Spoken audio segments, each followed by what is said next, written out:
again, everybody. It is time for the Silver Bullets podcast. Once again, I am Michael Citro. And I'm Chip Minnick.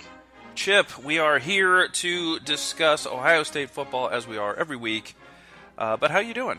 Doing well. Just we're in the midst of the winter storm that's plaguing most of the country, not down where you are, but enjoying the Ohio State dominance over Maryland and what I'm sure will be an even more dominant performance this coming weekend. Well, I can completely relate to you, Chip, because my wife and I went out for dinner on Friday night at a local Mexican place, and they were pretty busy, so they sat us outside. And by the end of the meal, I was a little nippy. It was a little chilly. I should not have I should not have worn shorts, is what I'm saying. Okay. Like, what was the temperature? I don't even know. It was probably in the low 60s, but it was breezy. So it was because the breeze was coming off the lake. And, once everybody thinks, oh, it's no big deal, you guys are just soft. But then you remember, I'm from Ohio. I grew up there. And once your body acclimates to this climate, it's unbelievable what you consider cold. And I would have never thought that I never thought it would happen to me. But I can tell you this, my first year in South Florida, I was working for the Florida Panthers, and we made the playoffs. We were playing the New Jersey Devils in the first round, and we went up to New Jersey for the first couple games there, and we we're staying at this hotel near a mall, and I walked from the hotel over to the mall to get something to eat, and I was wearing a suit because I had been working, and I was thinking, man, it's cold and breezy, and man, this wind's cutting right through me. I was really feeling cold, and I looked over, and there was a bank, and the bank was flashing the time and temperature, and the temperature was 53 degrees, and I could not believe it. I almost fell over. I was like, well, this used to be shorts weather. What is going on? Yeah, it's probably in the high 30s right now. So, yeah, you would probably crumble into a ball if you were dealing with what we have up here right now. It's funny, too, because the last, I think 1 or 2 trips ago that I came up for a game, it got really cold while I was there, and I didn't really pack much. And I have a heavy coat, but who knows where it is. And so I had a hoodie. It's a good hoodie, and we were drinking beer out in my buddy's garage with the door open, and it was like, I don't know, it was in the low 30s, I think, that night. And I remember thinking, I should be colder than this. And I'm sure the beer had a lot to do with why I wasn't colder than that. But I was actually surprised, because that was like a reverse of what I would have expected, that I would have just, exploded into dust at that temperature. But, based on what had happened in that first year in South Florida when I went up and found out that 53 degrees was now cold to me instead of shorts weather. Yeah, I'll be anxious to see what kind of weather Ohio State has in Rutgers, just, how things go from west to east. I know that it's going to be, typical November weather for this part of Ohio. In the high 30s, low 40s, but I'm not sure how it's going to impact the rest of the country as the week progresses. This has been your Ohio State weather report. There you go. Yeah, podcast. Exactly. That's exactly why people tune in. I imagine it'll be a lot colder for Rutgers fans than Ohio State fans, but we'll get into that later. First of all, let us talk about the Buckeyes. They had a game this week. They had a week off last week, and then they came back and played a game, and there was no noticeable difference between the 2 weeks, as Ohio State has no trouble clobbering Maryland by a final score of 73-14, and really, it wasn't as close as that. Not even. And I was happy to see Ryan Day played the backups as I hoped he would in the second half, because what was to be gained after being so thoroughly dominant against Maryland in the first half? So I was happy to see that a lot of the backups got some much needed and valuable game time experience. I'm really worried that this team gets into a 4-quarter battle that they're going to be they're not going to be, fit to go the full distance because they haven't really had to play 4 quarters of football. They're gonna get their. They're gonna not this weekend, but mark it down. They're gonna have a 4-quarter game by the time the season is over. I mean, in some way, shape, or form, because I mean they've got a game, their last home game of the season, Penn State, and then they have the game, up in Ann Arbor at the end of November. Mm-hmm. I have every confidence that either of those or both of those opponents will give Ohio State a 4-quarter game. Yeah. And probably both of them, I would say, based on past history. The predictions that we had, Chip, I predicted 59-6. You predicted 56-7. Obviously, the Buckeyes outscored what we both thought, but so did Maryland. And so I was closer to Ohio State's score. You were closer to Maryland's score by 1 point. And so I think we, again, split this one. Sure, that sounds fair. All right, well, normally I would go through and sort of do, not really play-by-play, but just kind of go through the scoring. And I'm going to just do it really quick because there's really no sense in getting all bogged down. Ohio State, Chip, scored 6 touchdowns on the first 6 drives, and then the only reason they didn't score a touchdown on the 7th drive is because they kneeled down. Yeah. Yeah. Again, it just speaks to the dominance that Ohio State had. Probably the most impressive thing of the first half, and maybe you have a different opinion, was the execution of what I think might have been the best onside kick I have ever seen. Even though I know Ohio State was up, and a lot of people were kind of wondering, well, why did they do that? I think that was, as Urban Meyer said on the Fox halftime show, that was purely to give Penn State and the Wolverines something to think about when they play Ohio State in the coming weeks. Absolutely, and there's been a lot of talk about that, and why would you do it, and why would you use it then? Why wouldn't you save it for when you need it, and that kind of thing. And the coaching staff looks at every opponent, and they look to see how they line up, what they do, what their tendencies are, and there's really no team that special teams coaches know better than Maryland, and so they saw something, and they practiced it, they figured it could work. I think Gerd said they talked about it. It worked about 60% of the time in practice, and on game day, it worked flawlessly. But there were, you could easily see how that would not work, and could have backfired. So there's 2 things in play here. One, everybody's got to prepare for this, which enables you to go create some completely different onside kick, or you could use it because people might think, well, there's no way they're going to use it again. So yeah, it kind of puts that uncertainty. It's like, well, we have to prepare for it, but there's no way they're going to use it, right? and then oh, wait, they just did. That's not fair. Yeah. Yeah, I can't imagine they're going to try and do something like that against Rutgers this coming weekend. I know we're going to talk about Rutgers in a little bit, but like I said a few moments ago, I think this is the kind of thing where Penn State and the Wolverines, they're going to be a little bit more, that's practice time, as Urban Meyer said, that has to be devoted towards, any kind of, if you want to think of it, any kind of, special teams wizardry that Matt Barnes and the coaching staff may come up with that, anytime that you can have them working on other stuff, it's so much the better for Ohio State. And that wasn't the only new wrinkle this week. I mean, we saw, that touchdown pass to K.J. Hill where he came back into the backfield and then just basically was a sprint out play and just outrun the defense to the corner. And that was a new play, and they did both that and they did a fake of that and threw a touchdown on both of those plays. And we also saw a little bit of a wrinkle with Rashad Berry playing both sides of the ball. Yeah, I think that was more born out of necessity. That a compliment to Rashad Berry being a true team player and volunteering to play not only at tight end but also at defensive end. And I know he has experience at both. And as Jerry Emig, the Ohio State's SID, noted, this is the first time in 7 years that Ohio State actually had a player playing both ways. Zach Boren was the last one 7 years ago.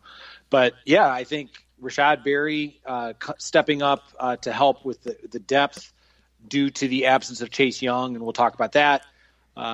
He was a contributor on both sides of the ball.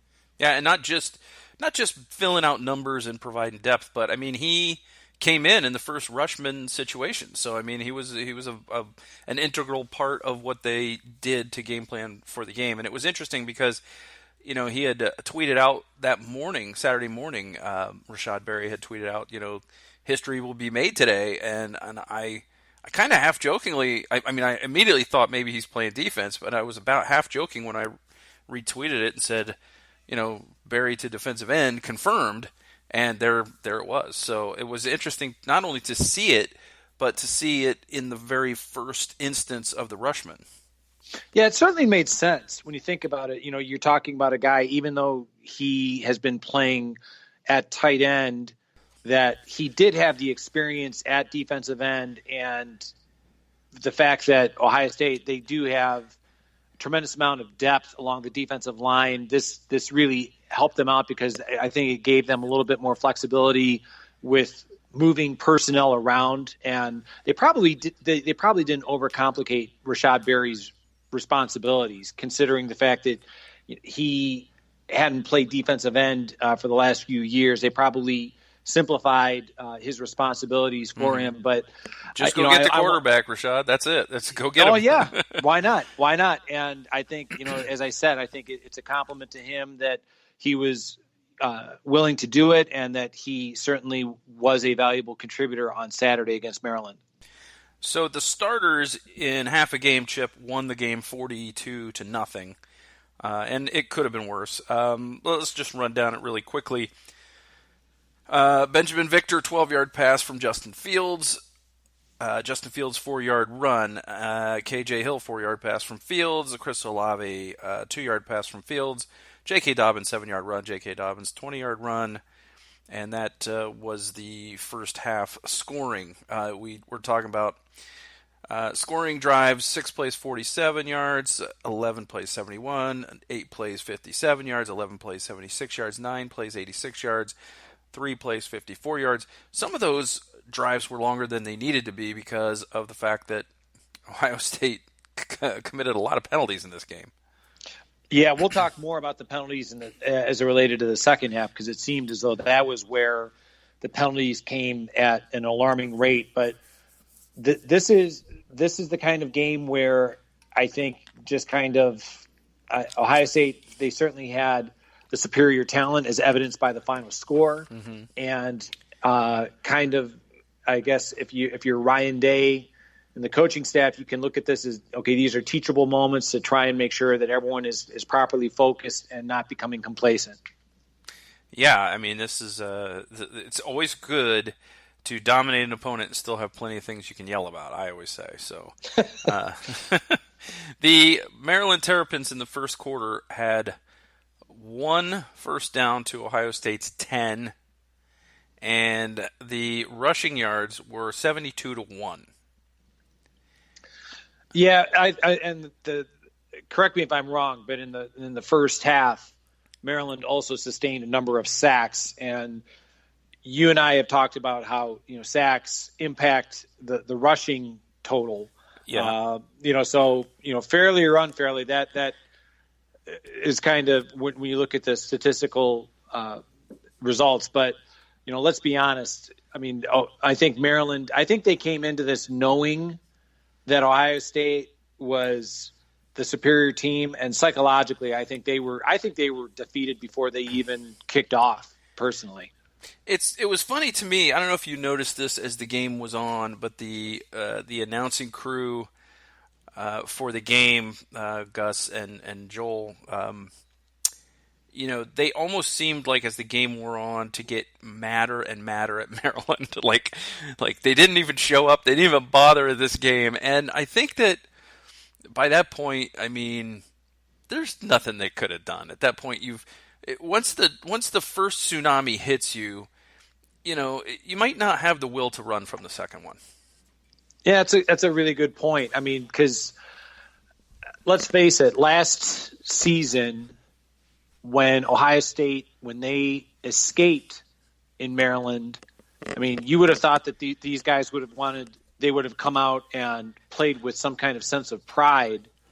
And I don't think, personally, I don't think that there was much they could do. Like you said, kind of, being hit by tsunamis. And I think they pretty much, they were overwhelmed talent-wise. But I think that there was just a collective team psychology of, all right, we're just going to surrender and just give up. I mean, if there was anyone on the Maryland team who seemed to actually care, was a guy that was a former Buckeye, Keandre Jones, who, he had a sack in the second half, and maybe he, just wanted to, kind of what I had written about for the Ozone, that maybe he wanted to show his best, that he was actually worthy of more playing time that he actually had while he was here in Columbus.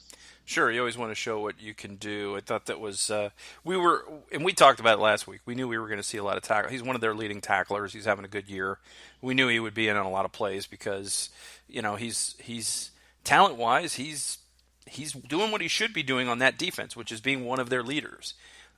He may not be able to crack the depth chart at Ohio State, but for a program like Maryland, he's the guy. He's one of those guys that they look to. So I expected a big game from him. So I'm not surprised by that. So just to complete the massacre, the second half looked like this: Garrett Wilson, 14-yard pass from Chugunov, Blake Hobbill, 23-yard field goal. Then Maryland scored after a series of 3 consecutive 15-yard penalties on the defense, starting with a Zach Harrison unsportsmanlike penalty, which was extremely dubious. I think if the officiating crew had gotten together and kind of should have overridden that, because the guy who threw the flag was behind him, so from his vantage point, it looked like Harrison was sort of taunting the quarterback and he really was just starting his flex as he was getting up, and immediately, celebrated with his teammates. I don't think there was any intent there, and it was really ticky-tack, but a good lesson for the young defender. Yeah, I mean, you got, as we said, when it comes to a 73-14 win, you're really, really going to have to look hard to find a lot to be overly critical of. Now, we already addressed the excessive penalties, and Zach Harrison, making his first career start because of the Chase Young situation. I certainly agree with you that the penalty that he had for unsportsmanlike conduct was ticky tacky. But this is the kind of thing where when he goes to the sideline, Ryan Day and Larry Johnson Sr. can kind of say, this is why you can't do this. Like we're up ahead, by X amount, but what if this is against Penn State, and that could be the difference between them on the game winning drive, or whatever kind of thing that they need to get the point across. Mm-hmm. Now, these kids today, Chip, they have their sack dances, their sack celebrations. The Bosa's had their shrug and that kind of thing. I don't mind the flex, but now he's learned he's got to walk away and then just go flex with his teammates. Yeah, why not? Because let's face it, I think he's going to have ample opportunity this coming weekend to do just that. Yeah, we might see a lot of flexing this weekend. So Dante Damas scored on a 26-yard pass from Josh Jackson to get Maryland on the board and anger everyone on every one of the defensive starters who no doubt wanted the shutout. Then OSU came back. Marcus Crowley with a 1-yard touchdown run. Buckeyes then gave up a long kickoff return to Javon Leake, who had been getting hammered all day long and continued to.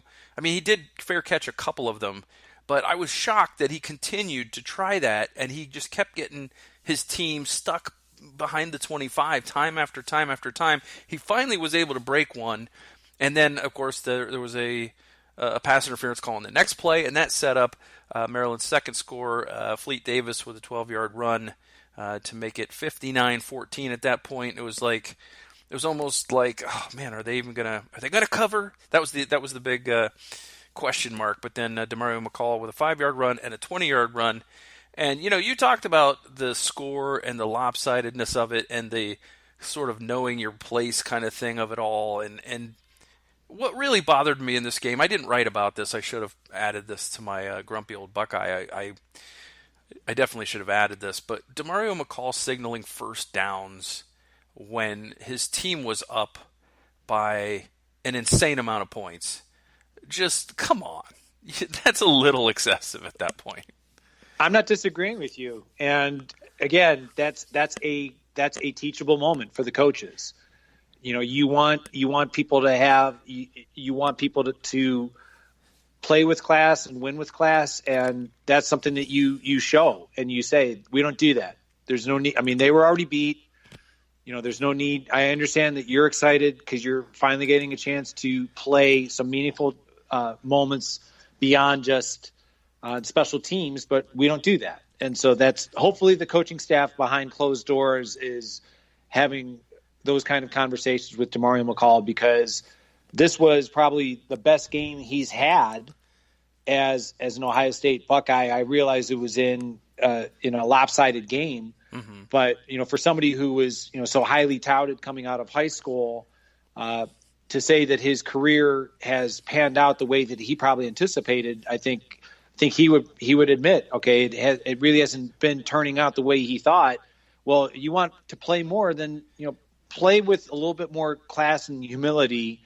I know you're excited, but no reason to do that when we're kicking the teeth in on a team that like you said, they're already up 59. Ohio State was already up 59-14. Mm-hmm. So this is incredible. The 73 points in a conference game is incredible. But then you look at the stats and you go, Ohio State 40 first downs to Maryland's 16, and honestly, the majority of Maryland's yards came in extreme garbage time. And they had it was 383 yards rushing for Ohio State, 62 for Maryland. One of my favorite parts of the game was seeing Tony Gerdeman's tweets. Maryland now has 9 yards rushing with a long of 23. Because they kept getting it was every time Maryland ripped off like a 6 or 8 yard run, it seemed like the next two runs were -2, -5 yards, that kind of thing. It was for every step they took forward, Ohio State knocked them 2 steps back. We talked about this last week, and it's just, I think when you look at the players on Maryland's team, now I'm not entirely certain, because as you and I have discussed before, when it comes to recruiting, we're not really, like recruitniks by any stretch in terms of, oh, this guy, took a visit, or this guy is, a 4 or 5 star. Mm-hmm. But I seem to recall that Anthony McFarland on Maryland's team, I think he had a scholarship offer. I don't know how intensely Ohio State was recruiting him. The point I'm trying to make is when we talk about, all right, when you look at Ohio State talent-wise, the players on their team versus Maryland's, like how many of the players on Maryland's team could start or contribute for Ohio State? And the answer is very few. Like Anthony McFarland might have been one. Obviously, Keandre Jones, because he did here at Ohio State before transferring to Maryland. Mm-hmm. So that's kind of why when you look at just to your point about every time it seemed that they would make positive plays and they would immediately make negative plays, I think it just speaks to just the talent differential that Mike Loxley and the Maryland coaching staff have the task in front of them to try and close that gap. It's not going to be easy, especially when when you have talented players in the state of Maryland, like Chase Young, for example, leaving the state to come and play for Ohio State. And especially when you are getting beaten down so badly that one of your recruits decommits in the middle of the game. Yes, precisely. Which is what happened Saturday. So just to finish the thought there, 322 passing yards for Ohio State, 77 to Maryland. Total yards, Chip, 705 yards to 139. And as you said, it could have been worse. It could have been worse. It was not great. Ohio State was very sporting, very giving. 13 penalties, 141 yards. So Ohio State penalties gained more for Maryland than Maryland's offense. And hopefully Ohio State gets that cleaned up. I mean, I know they're be playing against a team that is, by all reasonable accounts, is actually worse than Maryland this coming weekend. But I would certainly hope that, I don't care necessarily about the final score as being as lopsided as it was against Maryland, but I would certainly hope that Ohio State cleans up the penalties issue against Rutgers and their future opponents. Yeah, the cleaning up, it needs to be done for sure. I think it's encouraging, though, that a huge chunk of the yardage was against the backups. The biggest, of course, was erasing a beautiful long touchdown pass to Garrett Wilson on a holding call. But and then, of course, the first Maryland touchdown was set up entirely by penalties, and the second one was assisted by a penalty. So, that's when we say it could have been worse. There's your proof right there.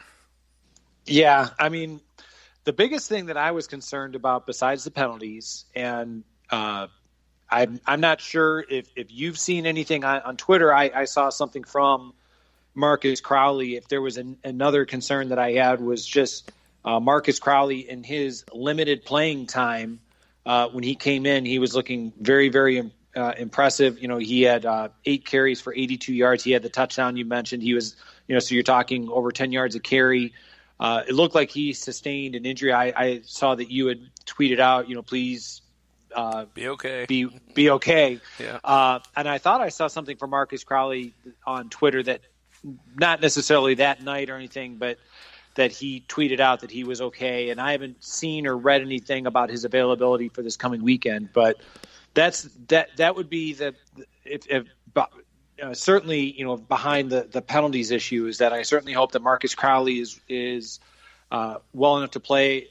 Certainly understand if the coaching staff and the medical staff withhold him from action, because you certainly don't want him to go out there if he's injured. You want to make sure that he's going to be able to finish the 2019 season strong and contribute in 2020. But it was very, very alarming when you saw that he was down on the field and you saw the cart come out. And then, but like I said, it seems as though everything that I've been able to ascertain is that he's okay, based on some of the Twitter comments from him that he has made, that I guess he'll be okay. Well, that's good. I definitely, you hate to see anybody get hurt in any football game, and it was also an offensive lineman who was down there in the second half. A couple of backups were hurt, but Crowley, I felt a lot better once the cart drove off. I don't think that if the staff had major concerns, I don't think that they would have risked it. They probably would have said, "Nah, just take a ride," and the cart took off and he walked off, and that was good to see. So hopefully Marcus Crowley will be all right, even if he has to sit out Rutgers. I think they can probably get past Rutgers without Marcus Crowley. Yeah, I think it might be a tough slog, but I think Ohio State might power through it. But yeah, I mean, it was, you were talking about just the sheer domination of offense that Master Teague, he played sparingly, but he still went for over 111 or over 100 yards with 111. J.K. Dobbins had the couple touchdowns. He had 90 yards. We just talked about Marcus Crowley. Demario McCall had 78. Justin Fields contributed 28 yards. I mean, I know it sounds like a broken record, but it could have been worse. I mean, in terms of, if they really, really wanted to, they could have kept J.K. Dobbins and Fields in for another quarter and Master Teague and tried to pump up everyone's stats. But my credit to Coach Ryan Day and the coaching staff for recognizing, all right, you already have these guys beat. Let's get Marcus Crowley. Let's get Demario McCall. Let's get the other guys in for that valuable game experience. Yeah, you stole my thunder going all stats on me, but that's okay. Sorry. I was going to get into the picks to click. You had picked Marcus Crowley as your pick to click offensively, and he did click, as you mentioned, 82 yards and 8 carries and a touchdown, and probably would have been more had he not gotten hurt. I think he would have probably finished out that drive. So he could have gotten 100 yards the way he was going. In fact, all 4 Ohio State running backs in the game, the top 4 all outrushed Maryland as a team. So that's pretty good. Very impressive. And then, of course, there were some various carries by receivers and Justin Fields as well. So a huge day on the ground for the Buckeyes, but your pick to click definitely clicked. My offensive pick to click I was staying with it. Got to get him going, KJ Hill. And he did click. He had a nice game. Had 4 catches for 56 yards and a touchdown. Also had a 1-yard carry on a reverse. So nice to see KJ getting some action. Yeah, he certainly. I mean, in his limited time, he certainly played well. With the touchdown reception, like I said, it seemed as though being with the 4 receptions, that averaged about 14 yards, and like you said, he had the touchdown. I mean, I certainly believe that KJ Hill had a very nice game. Yeah, only Chris Olave had more catches with 5. Only Garrett Wilson had more yards with 82 than KJ's 4 for 56. So good game for him. So we both got the offensive pick to click. Defensively, we both went with backups again because we wanted to have a sporting chance here. You went with Dallas Gant. Mm-hmm. And I do not believe that Dallas Gant clicked in this game. No. I mean, I saw him. He was actually standing besides Kayvon Pope when Kayvon Pope had his interception in the second half. He contributed with 1 tackle and also was also credited with a half of a tackle for loss. But no, I would definitely say that Dallas Gant did not click in this game. I had gone with Amir Reap, who only had 3 solo tackles, but that was good enough to tie for 3rd on the team because everyone played in this game. So I think if you just take into account the number of snaps he got, I would say he probably clicked. Yeah, I'll give you that. Certainly. The big stars on defense, Davon Hamilton, a couple of sacks and tackles for loss, obviously, because a sack is generally a tackle for loss. Tyreek Smith with a couple of sacks, so both of those guys did well.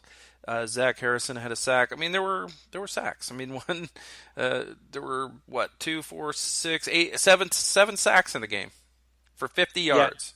Yeah. I mean, it's comforting to know that players like Davon Hamilton, Tyreek Smith, who were expected to pick up for the absence of Chase Young, that they did so. I referenced Zach Harrison earlier. This was his first career start. All things considered, even taking into account maybe the exuberance of the flexing penalty that was a 15-yard penalty. I'm going to let that one slide just because of the fact that Ohio State was comfortably ahead, and Zach Harrison has a very bright future ahead of him as an Ohio State Buckeye. Mm-hmm. Malik Harrison had a big game. He led the team in tackles with 5, had a sack.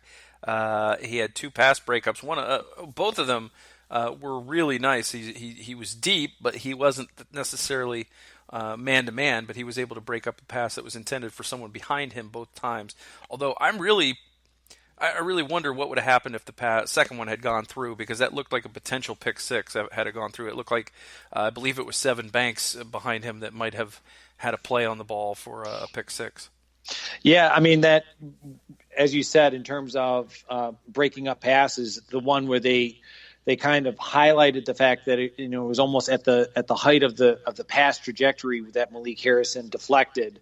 That it was almost kind of reminiscent of his days as a star basketball player in high school. And I think the announcers, as you said, they were just trying to kill time and find something positive to say, that maybe he could play for the Ohio State basketball team or something like that, because Malik Harrison certainly played extremely well.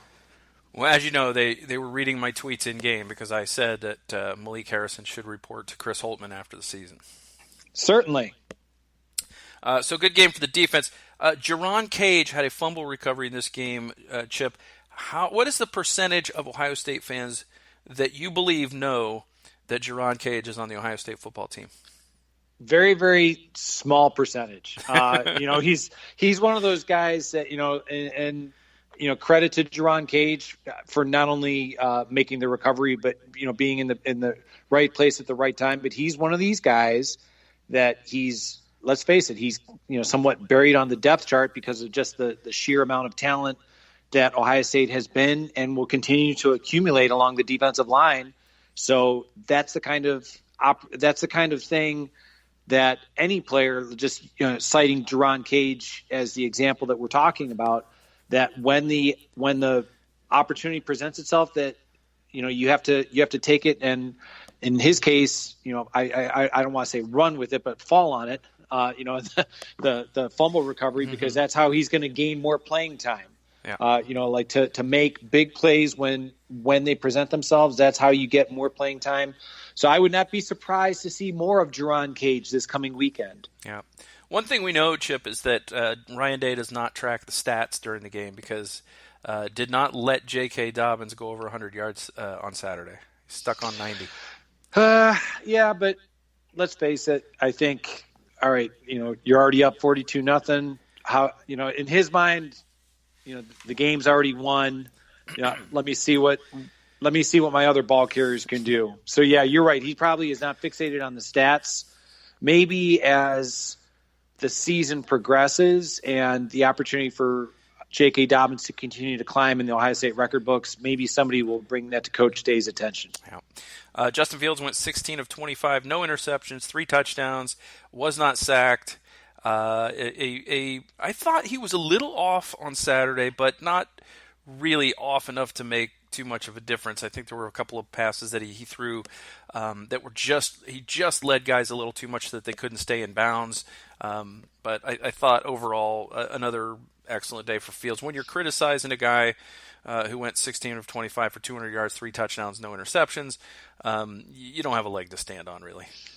No. I mean, like I said, we're really trying to find something. I mean, I keep going back to the fact that the backups, Chris Truganoff playing an extended amount of time, and then Gunnar Hoke also had opportunities to play. To me, that is what is essential for the Buckeyes as they go forward into playing at Rutgers. Is I want to see a heck of a lot more of Truganoff and Hoke, simply because Justin Fields, I mean, it's such a marked difference between Justin Fields and the backups. So anything you could do to get them some valuable game experience, I'm all in favor of.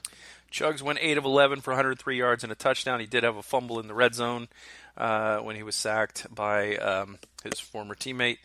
And Gunnar Hoke went 2 for 2 for 19 yards, no touchdowns. And on the Maryland side, Josh Jackson and Tyrell Pigram combined went 8 of 17 with a pick, 77 yards, 1 touchdown, sacked 7 times. It was not a good day for Maryland quarterbacks.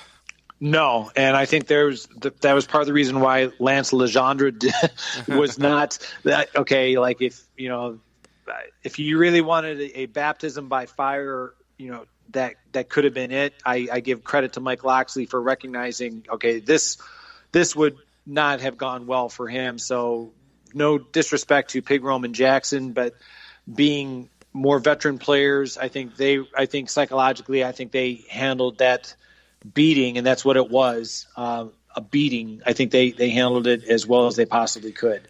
So you talked about McFarland earlier. He had, I believe, 155 yards on his first 3 carries last year in this game. And in this game this year, Saturday, he went 6 carries for 7 yards with a long of 9. Yeah, I think there was a lot of pent-up frustration from the Ohio State defense based on the results of last year, that they wanted to show that they were certainly a lot better than what was seen in Maryland last year. So Anthony McFarland, I think he was I don't want to say he was targeted, but he was certainly one of those guys that the Ohio State defense certainly seemed that they were not going to allow to have a big game. Yeah, it's hard to really say that he was targeted because nobody knows what targeting is. That's precisely right. All right, so I will say there's something I learned from reading this the box score that I didn't realize on game day, and that is that Dominic DiMaccio kicked 2 extra points in the game. I didn't realize he had come on and replaced Blake Hobbiel late. I'm not surprised by it, but I just didn't notice it during the game. I hadn't noticed it either, and that hey, what are you going to do if something happens to Blake Hobbiel? I mean, you want to make sure that that your next guy up is ready to go. So, good for Dominic DiMaccio. But they didn't, Chip. They didn't punt enough to get the backup punter on, and it was not a good day for Drew Chrisman. He shanked his first one, and then his second one, he kicked 47 yards when he needed to kick at 46. Yeah, maybe that inactivity, from such a dominant offense, maybe that's starting to impact Drew Chrisman. So I have my confidence in him is unshakable. I'm sure that when the time comes against Penn State and the Wolverines, I have a feeling that he'll be ready to go. The good news is no one got close to blocking one of his punts. There you go. Got to find the positive. All right, so you touched on Chase Young. He actually was held out of this game, not officially called a suspension. This happened after we recorded last week, so we didn't have this on last week's show. And I don't really want to get too much into it because it's been covered at great length everywhere else. But I just did want to bring it up that we didn't talk about it last week because it happened after our thing. And, from everything we have heard, I guess you never know what's going on until the official word comes out. But it seems like the official word will come out this week and that it's probably not going to be a majorly serious thing. That's unless something comes out that has not come out to date. Yeah, I think you summarized it very, very well. I think I want to give credit to Chase Young for being, as to the best of our knowledge, as upfront and apologetic as he has been with his statement when the story broke on Friday. I mean, that's all the Ohio State Twitterverse was concerned about, and the rumors about how much and was his career over, and I think Chase Young and the Ohio State football team and Jerry Emig, I think they've been as upfront with the fans and the college football media that covers this as much as they can. We're not privy to any kind of discussions that are happening behind closed doors, like you said, to speculate as to the extent of how long Chase Young will be out. I mean, by the time, let's face it, by the time this podcast is released, we never know. Like, maybe a resolution will have been rendered, but certainly optimistic that Chase Young will be back in an Ohio State uniform sooner rather than later. Yeah, it would be nice to see him. I tell you what, if he were reinstated for Rutgers, I would not even. I think I would fake an injury if I'm a Rutgers Scarlet Knight. Well, I was going to say that as evidenced by the domination of the Ohio State defensive line against Maryland, and this is meant with no disrespect to Mr. Young, I think he's earned a week off from the trials and tribulations of. Like making that trip out to New Jersey, and I would rather see him well rested. I believe Coach Day, what I've read is that Chase Young is going to be practicing with the team even while this is being deliberated and resolved. Yes. So my point being is I would much, much, much rather Chase Young stay healthy, stay focused, get this resolved, and then let's see him come out and play the way he did against previous opponents. I'd like to see him make that kind of a dominant performance at home against Penn State on November 23rd. Chip, this year Ohio State is not really running the ball the way the Buckeyes ran it last year. What I mean by that is not just the quality this year versus last year. But last year, J.K. Dobbins and Mike Weber were splitting the reps. They were splitting. They were basically co-starters. They were both in and out of the game throughout the game. This year, J.K. is the man until things start to get comfortable. Master Teague might get a series when it's still competitive, but usually once the game's put to bed, Master Teague comes in and just destroys people. And Master Teague, to this point in the season, has 699 yards. There's a very good chance that Ohio State's second-string running back will get to 1,000 yards this year. I would not be surprised if this coming weekend is a substantial contributor to that statistical possibility. I would not be surprised if Master Teague, since the game probably will not be in doubt for very long, plays substantially and pads his stats against the Scarlet Knights. I mean, it's not. I mean, it's certainly not only is it conceivable, but it might even be likely that he would get more than half of the 301 yards he needs in this game.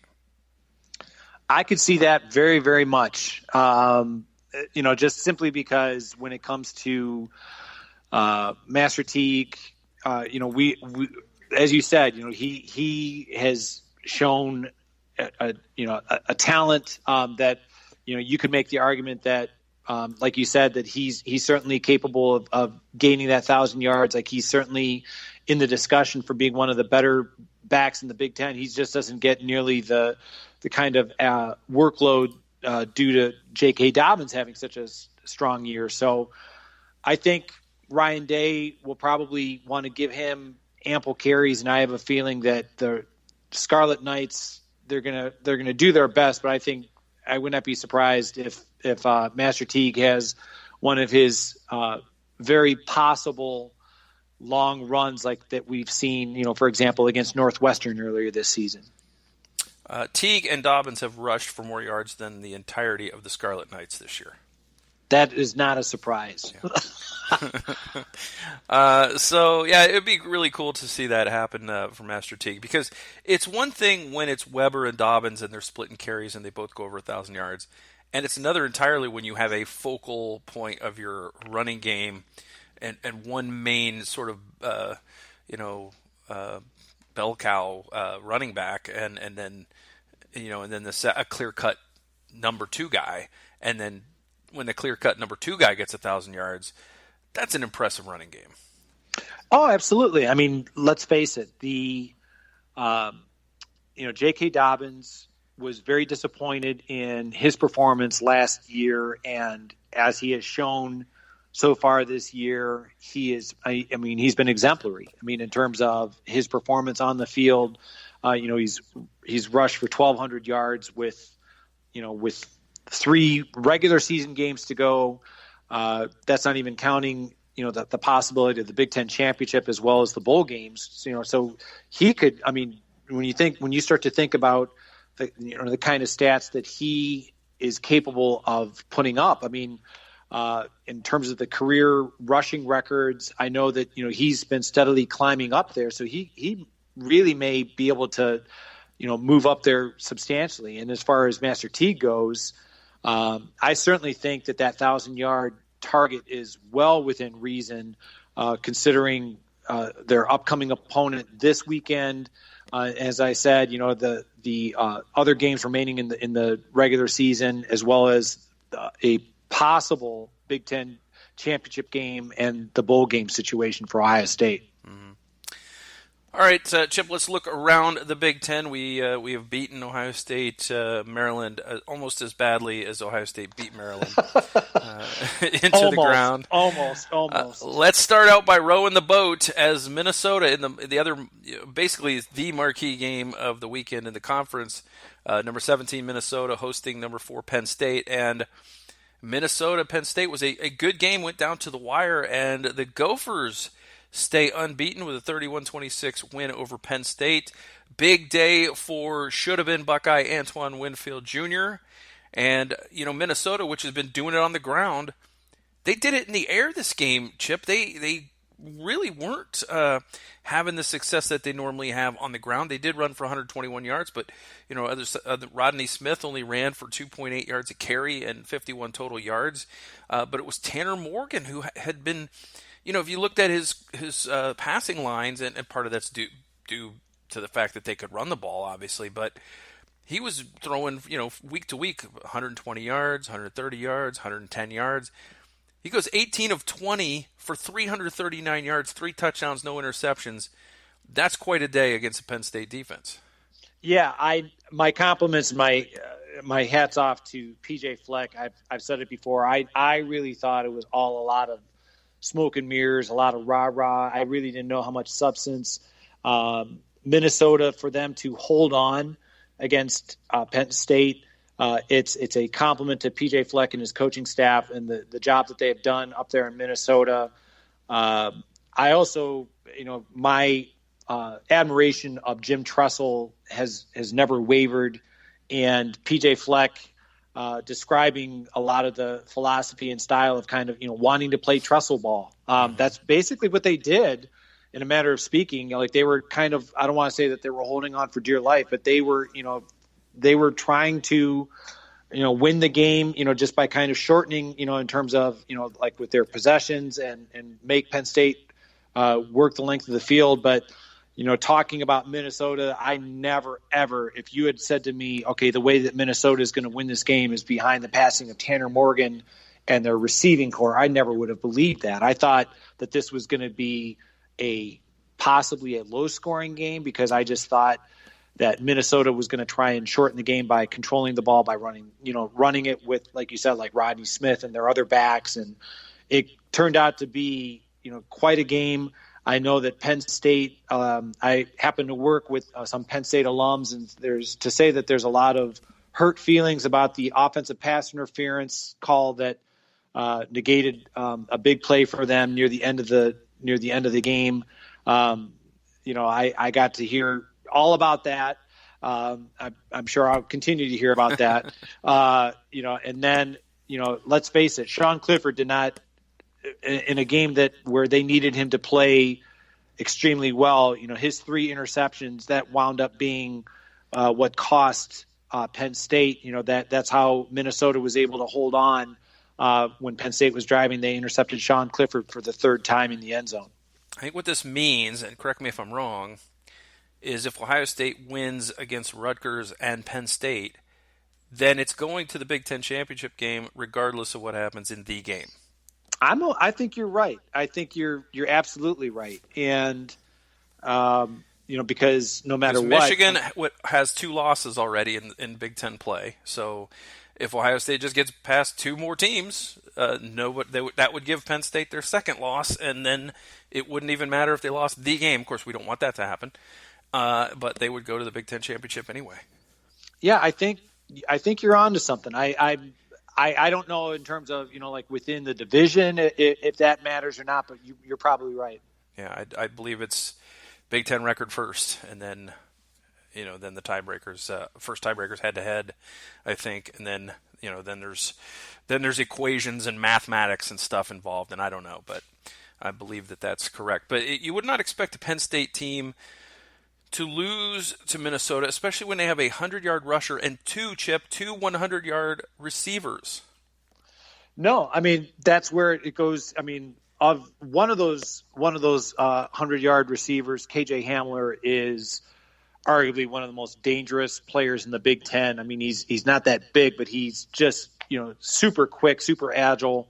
He was very effective against Minnesota, and the other Penn State receiver that you're referencing, Pat Freiermuth, he's that stereotypical lumbering big Penn State tight end that is just a mismatch. So when Ohio State has to play Penn State in a couple of weeks, how they choose to defend KJ Hamler and Pat Freiermuth is going to be very, very interesting. Yeah, I cannot see Ryan Day crowd surfing on his team if they beat Penn State. No, like I said, there's say what you will about PJ Fleck. I will say this much: that guy, he is what you see. I mean that enthusiasm is not manufactured. That is for real. My skepticism about him was okay. There's only so much of that you can do without the results, and so far, you can't argue with the results. I mean, you're talking about an undefeated 9-0 Minnesota team that just pulled off a home win against a team in Penn State that, let's face it, has given Ohio State everything that the Buckeyes could want and more over the last few years. When it doesn't matter if the game has been in Columbus or in Happy Valley. I mean, Penn State's been a tough game for Ohio State, and the Minnesota Golden Gophers did it at home. Yeah, and I think that even like the Wisconsin game, like I said it before, even if they come into that game with a loss, I don't think it's going to, change much in terms of, the approach to the game or what needs to happen. So, the real difference in this game came down to Sean Clifford, a first-year starter, throwing 3 interceptions. Yeah, I feel bad for him because he's played so well for most of this season, but that's, like I said earlier, I think that was the difference in this loss for Penn State. I mean, they were driving and third interception of the game, and that was all she wrote. Is there any Ohio State Buckeye fan out there who wouldn't have loved to have had Antoine Winfield Jr. on the team? I know, but it's hey, what can you do? I mean, that was I don't want to take shots at Urban Meyer because you see the results on the field, but yeah, that's one of those guys where you kind of wonder, why there wasn't an effort made to recruit the legacy of arguably the best open field tackler in Ohio State football history. Yeah, it was. Sometimes you got to throw out those recruiting rankings to get the real gems, but not always, as Ohio State has proven that you can do quite a bit of good things with the gems too. So with the highly ranked guys. Let us move on to another marquee game from this weekend, and this is one that I thought might ultimately determine who would win the West, and that's Iowa at Wisconsin, and Wisconsin able to hold on for a 24-22 win. Iowa was garbage for 3 quarters in this game and staged a furious rally. The Hawkeyes gave up 250 yards to Jonathan Taylor, who has moved back past J.K. Dobbins because Dobbins can't even get 100 yards against Maryland, for God's sake. And it was, in the end, Wisconsin keeping its faint hopes alive because Wisconsin still plays Minnesota. Yeah, that was a game that it just seemed as though that was just kind of a not surprising, a tough slog, for both teams. I mean, it was just kind of, when you looked at, like after the first quarter, Iowa was up 3-0, and then, it was 14-6 at the half, and it seemed as though Iowa, like they just basically kind of ran out of time that fourth quarter. Like they put 16 points on the board, but by that time it was a little too late. Mm-hmm. Yeah, it was too little, too late, and this was kind of game when you think of Big Ten football. It's that kind of game, 24-22, hard fought, kind of rock fight type game, and Wisconsin came out on top. Purdue defeated Northwestern by the same score, 24-22.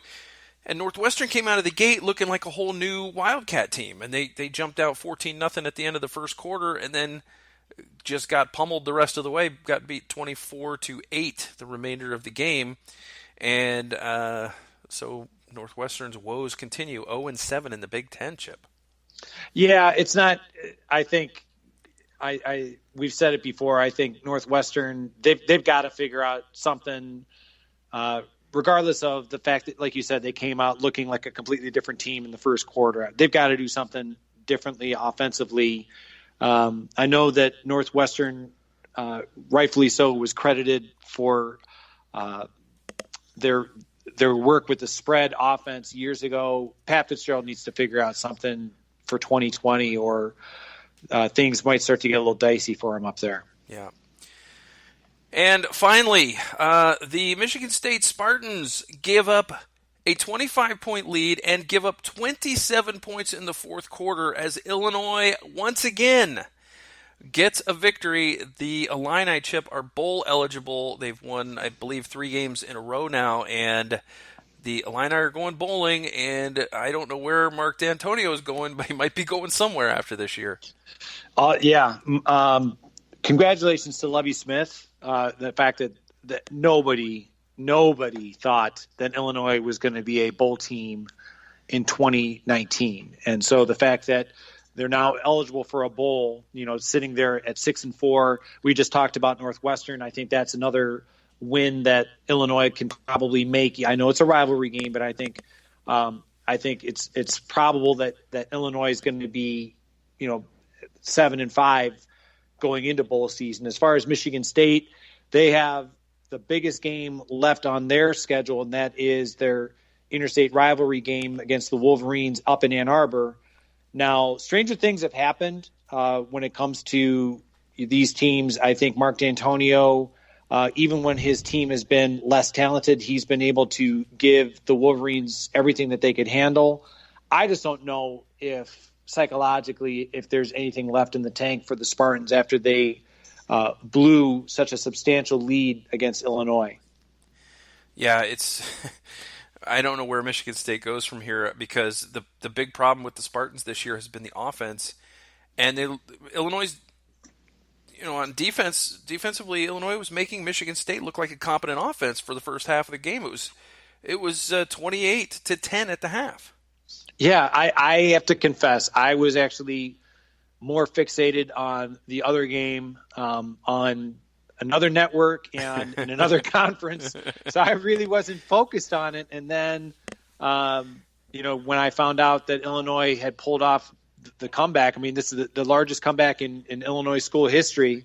Mm-hmm. My compliments to Illinois for keeping hope alive. Statistically, Michigan State outplayed Illinois in every way possible, except on the scoreboard where it matters the most. And the Illini just keep scoring defensive touchdowns, and that's a good way to win games. Well, hey, sometimes I'd rather be winning ugly than it doesn't matter. It's like being able to get points on the board. I don't see anyone saying that they should count less just because they're coming from the defense. Right. So the teams that were off were Nebraska, Michigan, Indiana, and who am I missing? Rutgers. Yeah, and they are probably petitioning the Big Ten as we speak. Can we just Rutgers? That is. Can we just call the season? Can we just end it? Take a knee. Yeah, it was. I didn't look this up. I meant to look this up and have a chance, but I wonder when the last time Indiana and Illinois were both bowl eligible in the same season. That's a really good question. I know that I saw something that Indiana, because they're ranked for the first time since I think like 1994. And somebody, I can't remember who it was that tweeted it out. Wasn't anyone from the Ozone, I don't believe, but somebody had said something about the last time Indiana was ranked in the top 25. It was before the show Friends debuted, or maybe something like that. Like, it was just kind of to put it in pop culture historical context. Yeah. Okay. All right. Well, we can get to our Rutgers preview now, I guess. We do want to mention that you can ask us anything by hitting us up on Twitter and using the hashtag SBPmailbag. And we didn't have anything in Twitter, Chip. By the way, my Twitter handle is @Mike36fan, and Chip's is @ChipMinnick, last name spelled MINNICH. I did get an email from a friend of mine who asked not to read his name on the air, but he did have a question for us. And the question was, I think, based on a tweet that I sent. I said I was kind of interested in driving up to New Jersey for the Rutgers game to see if Ohio State could score 100 points, or see if they would. I'm sure they can. But the question is just that. Can Ohio State score 100 points against Rutgers, and why will or won't they on Saturday? What do you think? Okay. The answer to the first part of the answer is absolutely yes. Ohio State could score 100 points on Rutgers. I do not believe that they will. And believe it or not, I think that Ryan Day, with as badly as Ohio State beat Maryland, I think he he knows that Rutgers is in even worse straits than Maryland. And I really think that this might be one of the fastest games in Big Ten network history with running the ball repeatedly. I'm being completely serious. I think that it's going to be, okay, I don't care if it's, if Rutgers finds themselves in the advantageous position of when Ohio State's already up, by so many points. I think Ryan Day is going to tell, I don't care if it's Chris Chuganoff or Gunnar Hoke, just hand the ball off to fill in the blank on 4th and 7 or whatever. And if Ohio State gets a first down, great. If they have to turn the ball over on down, so be it. But I really do. I think that's how the game is going to be in the second half, because what's to be gained by curb stomping Rutgers, 100-0. I really don't, I know that it's not Ryan Day's responsibility to take pity or mercy on Rutgers, but I just think at some point, when the game is well in hand, there's something to be said about, all right, let's just run the ball and let's just get out of here and get back home and prepare for Penn State. Mm-hmm. What's the over-under on new plays that we see in this game designed to do nothing more than make other teams prepare for them? Ooh, I'll tell you what. I think it has to. I mean, it really has to be the right situation. I'm going to say maybe 2. I'm going to go with 2, simply because, kind of like that. We talked about it earlier in the podcast. I think the onside kick, the formation that Maryland was showing, it was, and as Gerd said, that the Ohio State special teams had practiced for it. So I think it has to be, based on what our film study has shown, and we want to give Penn State something to think about. Yeah, I could see maybe 2 circumstances, but other than that, you also want to hold some things back for these upcoming opponents. Yeah, sure, absolutely. All right, so that's it. That's the entirety of our mailbag this week. But you can hit us up on Twitter at the hashtag SBP Mailbag. And that SBP, of course, stands for Silver Bullets Podcast. SBP Mailbag is your hashtag. I'm at Mike36Fan, and he is at Chip Minnick, MINNICH. So hit us up, whatever your question is, and we'll be sure to answer it. Chip, the Rutgers Scarlet Knights, do we need to spend a lot of time talking about individual players, leading rushers, leading passers, leading receivers, leading tacklers, all that kind of thing? Or should we just get on to our score predictions? I think we should just get on to the score predictions, because the only guy that Ohio State fans will be familiar with by the end of this game is, my belief is, Rutgers quarterback, who's Johnny Langan. And the reason I say that is I think he is going to be running for his life and or basically just kind of looking to get this game over as quickly as possible. I have watched 2 plays of Rutgers football this year. Maybe 2. Did Artur Sitkowski get hurt? No, he requested to redshirt. That's Okay. how bad the season is. I mean, like at some point, to actually, kind of wave the white flag and say, I don't want to play anymore, coach. I want a redshirt. And that was after Chris Ash was fired. And they've been beaten. Mm-hmm. Maryland, who Ohio State just stomped 73-14, Maryland beat Rutgers 48-7. Mm-hmm. So that should give you an idea in terms of what kind of an opponent Ohio State has on Saturday afternoon. Careful with that transitive property, Chip. All right. I think what Artur Sitkowski meant to say was not, can I redshirt? I think what he meant to say is, can I enter the transfer portal? Okay, well, call it what you want. All I know is he ain't playing. So yeah, 498 yards passing for Johnny Langan this year. 3 touchdowns, 6 interceptions. Chip's just not going to go well. It's not going to go well for them. No, it's not. Do you think that they'll get to? Do you think they'll get to fire the cannon? I will not be so arrogant as to say that it's going to be a shutout, even though Ohio State has done that in the past. So you're Tom Orr, is what you're saying. I am no Tom Orr. And that is meant as a compliment to Tom Orr, who had, if you haven't had a chance, I'm speaking to our audience here. Tom Orr wrote an outstanding article about why Rutgers in the Big Ten is just a colossal mistake all around, and how that should be corrected. So Tom, being a New Jersey native, I think he summarized why this has just been a horrible decision by Jim Delaney in the Big Ten all around. Yeah, Tom and I have that in common. I was also born in the Garden State, but I did not know that. Yeah, moved to Ohio in kindergarten. So, okay. Long time ago, I did live in New Jersey. So the title of this would be Rutgers, the death place of college football. Yes. Yeah, fantastic title also. Good job all around. All right.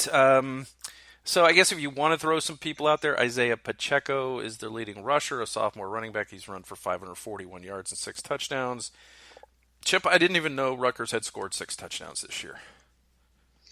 They were probably, the vast majority of them were probably against Liberty a couple weeks ago. Yeah, I think you're right. I think they might have had 6 or 7 touchdowns in that game. I think it was a pretty high-scoring game, if I recall correctly. They have no receivers over 350 yards receiving. They have a few that are. They have a couple over 300. I think Raheem Blackshear is a decent receiver. I think, but he's only played. Okay. He only played 4 games, 29 receptions, 310 yards, 2 touchdowns. So I'm assuming some injuries. Again, I've only watched like a couple of plays of Rutgers. I think I watched a few plays at the beginning when they. I think when they played Michigan. I want to say. But yeah, I did. I wasn't on that long. I think it was. I think I was flipping around during a commercial. I think, and I just kind of sat there for a minute, and then, what am I doing? Why am I watching this? Yeah, kind of thing. So my eyes. I can't unsee what I've seen. That's right. So they have a junior linebacker with a great name of Tyshawn Fogg, who is their leading tackler. He has 81 tackles on the season. I would not be surprised if he is forced to make about 60 tackles in this game. Yeah, there you go. That'll do it for our preview. Chip, what is your score prediction for Ohio State, Rutgers? And keep in mind, this is a road game for the Buckeyes, and those are always difficult in conference. All right. I am really struggling to... when you look at that point spread, because it seems like it's just continually going up and up and up. What is it now? Remind me. I thought somebody said that it was approaching 60, but I might be mistaken. I think it was. I want to say it was 56 when it first started. 54 or 56. Yeah, so that's. It's. I think as it gets closer and closer, like it. It's pushing it. I know it. You're right. Like in terms of when it came out, like around that 54. I thought I saw somebody saying it was close to 60. I know on the Ozone there was an article saying this is arguably the highest betting line in decades for Ohio State. So even with my prediction that Ohio State is going to run the ball almost exclusively in the second half, or at least what I would be doing if somehow Ryan Day bequeathed the offensive coordinator play calling responsibilities to me. I just think that the sheer talent differential is it's just astronomical. And so I'm going to go Ohio State 73, Rutgers 7. Okay. I'm glad you didn't just give me the score and make me ask you who was going to win. That would have been embarrassing. Certainly. For both of us. Okay, I am going to say that Ohio State doesn't have as much to prove to Rutgers as maybe it had to prove to Maryland. So I'm going to go a little under with what you said. And I'm going to say that the Buckeyes score a good, nice 69 points and concede 3 to make it a 69-3 Ohio State victory.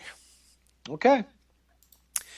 So our picks to click, Chip. Last week you went first on the defensive side of the ball, so you get to go first on the offensive side of the ball. I think is that how we did it?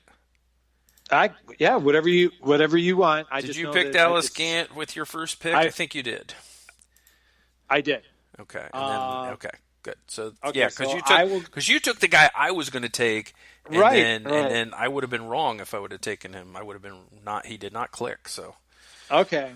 I'm going to go I'm going to stick with the backup mentality here. I really do think that it's going to be the backup show. A part of me wants to go again with Marcus Crowley, but since I'm unsure of his health status, I'm hoping that he will be playing.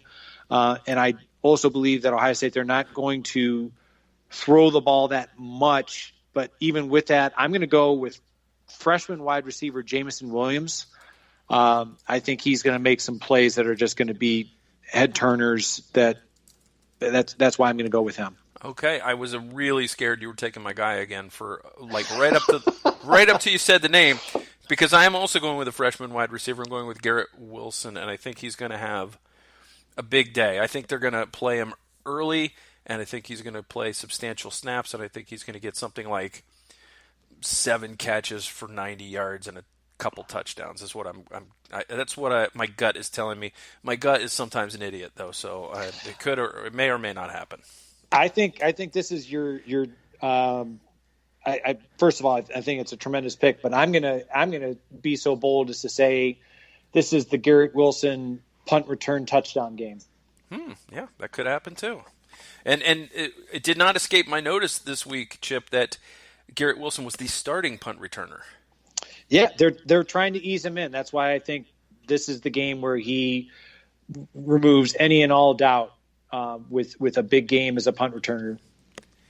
Okay, so now we have to move to the defensive side of the football, and of course, with so many of the starters, you would think that they won't play a long time. That again takes us to the backups, but I'm going to go with a backup who is maybe going to start because of the Chase Young thing and what's been going on. I'm going to go ahead and go with Tyreek Smith this week. Like it. So what you got for the defensive side of the ball? Okay. Even though he had that unfortunate penalty with the flexing, I'm going to go with Mr. Zach Harrison, another true freshman. I think this is going to be another opportunity for him to get Ohio State fans excited for 2020 and beyond. All right, I think we've just about covered it here. I think we are both feeling pretty good about the Buckeyes' chances this weekend. I think that nothing we have seen in college football so far this season would indicate anything to us about being nervous for this game. But you still got to go out and play the game. And with 2 big games on the horizon, and human beings being human beings, anything can happen. But this would be like next level devastation if Rutgers somehow shocked the world. Yeah, it would be the greatest upset in college football history. Let's face it, when you have that kind of a point differential. And it sounds weird to say that because you almost never would even consider that to be in the top 50 when you consider there are 2 teams in the same conference. Yeah, well, if anything, everybody thinks of Appalachian State against Michigan kind of thing, or an FCS school, beating a Power 5 conference school, but nobody thinks of it that way. But I think you're right. I think if Rutgers won that game, it might be one of the top 5 upsets in the entirety of college football. Oh, without a doubt. Without a doubt. I don't even think it's hyperbolic to say that. So we will come back next week to discuss that and also to prepare for Penn State and maybe talk about the resolution of the Chase Young thing if everybody's right and that thing's going to be decided this week. But before you and I sign off for this week, I just wanted to touch on the big game other than, of course, Ohio State, Maryland, which everybody was riveted by throughout the day. And that is the former Ohio State backup quarterback, Joe Burrow, and his utter domination of the Alabama Crimson Tide. That game ended up being closer than probably it should have been, but Joe Burrow played a fantastic game, and I think he proved that he is an elite college quarterback. Without question. I mean, it was truly enjoyable to see the performance that Joe Burrow had in Tuscaloosa. And I also agree with you. I think that game wound up being closer than it probably should have been. I think Alabama did everything they could to get back in it, but anyone who watched that game from beginning to end, LSU never trailed. LSU was in control, especially. I mean, they were up 20 points at the half, and that was because of the play of the aforementioned Joe Burrow. He was not rattled by the crowd or the magnitude of the game whatsoever. And hats off to LSU for going in and beating their rival, for the first time in, I guess you would say, 8 years. I think 2011 was the last time that they beat the Crimson Tide, and I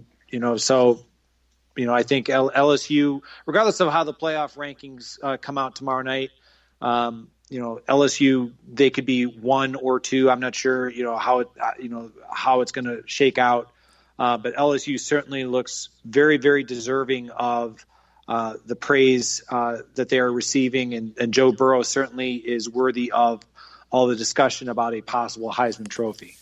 Yeah, it would be something to see this kid go on and win the Heisman when you did not see that happen for Dwayne Haskins, and it's amazing. I loved Gerd's tweet that Nick Saban is now 1-2 against Ohio State third string quarterbacks. That was a good one. Yeah. But the thing that, of course, it's not unexpected, but the game wasn't even over yet, and you've already got Gary Danielson talking about both these teams making the college football playoff and how they should, and how there should be a rematch, and of course you're going to get that from the ESPN talking heads. What is your opinion right now of the college football playoff landscape? Should we even be talking about Alabama at all right now? No, I don't think we should be, simply because there's so much left. Now, when you look at Alabama's schedule, I mean, they really don't have. I mean, they don't have a quality win. I mean, their biggest quality win was against Texas A&M, who I believe already has 3 losses on the season. I mean, they're pinning their hopes on the Iron Bowl, which is on November 30th. But that game's at Auburn. It would not be surprising if Auburn had enough to beat Alabama. I think that there's still a lot of football to be played. I think this coming weekend, classic example, I just referenced Auburn. Auburn and Georgia are going to be playing. If Auburn is able to beat Georgia, I mean, that throws the East division of the SEC up in the air. So I think Oregon and Utah out in the Pac-12 certainly have a lot to be in discussion. And hey, we talked about them earlier. There's an undefeated Minnesota team. There's still an undefeated Baylor team. They're playing Oklahoma. I mean, there's a lot of football to be played. So all the talking heads that are chirping about Alabama should still be in it. I think, for right now, I think it's very, very premature. I don't think Ohio State gets that same benefit of the doubt if they had played nobody and lost their only game against a good opponent. I don't think Ohio State would be getting that same, they got to be in the college football playoff. You're absolutely correct. That narrative has been well established, as you said, by ESPN. You have Gary Danielson already making excuses about how Alabama should still be in consideration. I think 1 minute after, not even after the game concluded. So I think LSU, I think they are well positioned to take care of business, to get themselves into the playoff. I think the other teams that, from the SEC, Georgia and Alabama, I think a lot can happen between now and the end of the season. I think the Pac-12 certainly, depending on how that all shakes out, I think Oregon would certainly, based on if they happen to win out and win the Pac-12 championship, would certainly warrant over Alabama. Even if they both wind up with one loss, I think Oregon would be my pick, or Utah for that matter. I would take them being the Pac-12 champion over a non-division, non-conference team like Alabama. All right, so I'm going to ask you, not just yet. I'm going to ask you for your current four teams in the playoff, if you were picking them, and even though with the caveat that I think the college football playoff poll is ridiculous until after the regular season. Just have a selection show like basketball and be done with it. But just before I do that, I want to tell you some things that happened this week. And one of the few good night games, because the night games kind of sucked this week, was I got to watch an enjoyable game where South Carolina, the team that went to Georgia and beat them, lost on their home field to Appalachian State. That was entertaining.